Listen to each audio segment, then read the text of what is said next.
Welcome to my channel खूनी रात। आज की इस वीडियो में हम देखेंगे एक सच्ची घटना पर आधारित कहानी, पोस्टमार्टम रूम का सन्नाटा डॉ।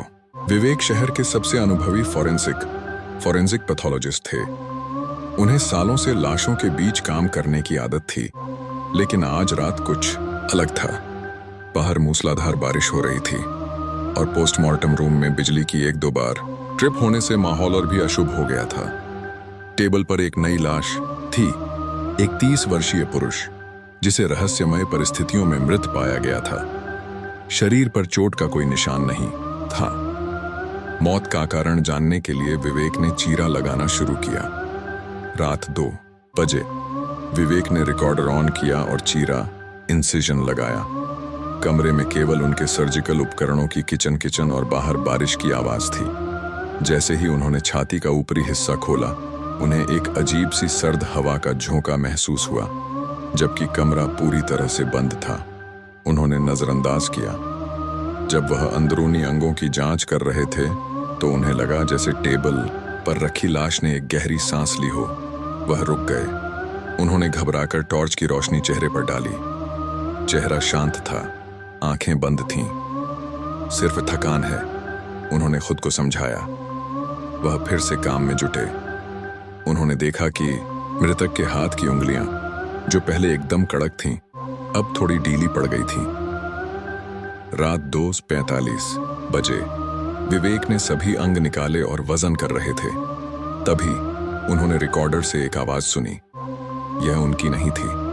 रिकॉर्डर से दबी हुई फुसफुसाहट आ रही थी। मुझे ठंड लग रही है।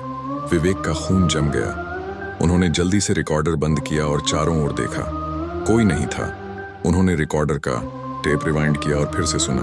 हाँ, वह आवाज स्पष्ट थी, गहरी, ठंडी और दर्दनाक। वह घबराकर टेबल से पीछे हटे। उन्होंने अपने चश्मे उतारे और अपनी आंखों को मलते हुए टेबल की तरफ देखा। वह दहशत से चिल्ला पड़े। जिस मृत व्यक्ति का शरीर उन्होंने अभी अभी खोला था, उसकी बंद आंखें अब खुली हुई थीं।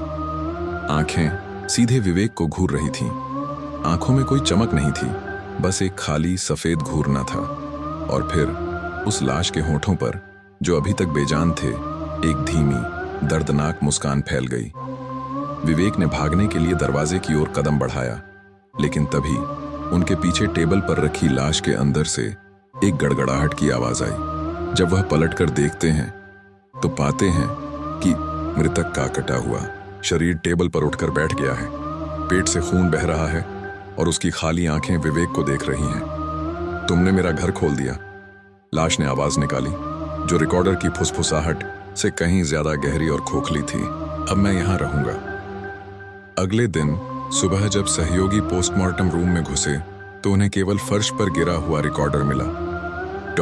विवेक गायब थे और जिस टेबल पर लाश रखी थी, वहां केवल रक्त का एक बड़ा धब्बा था, जिसके बीचों बीच किसी ने कोयला या खून से लिखा था, वह अब मेरा है।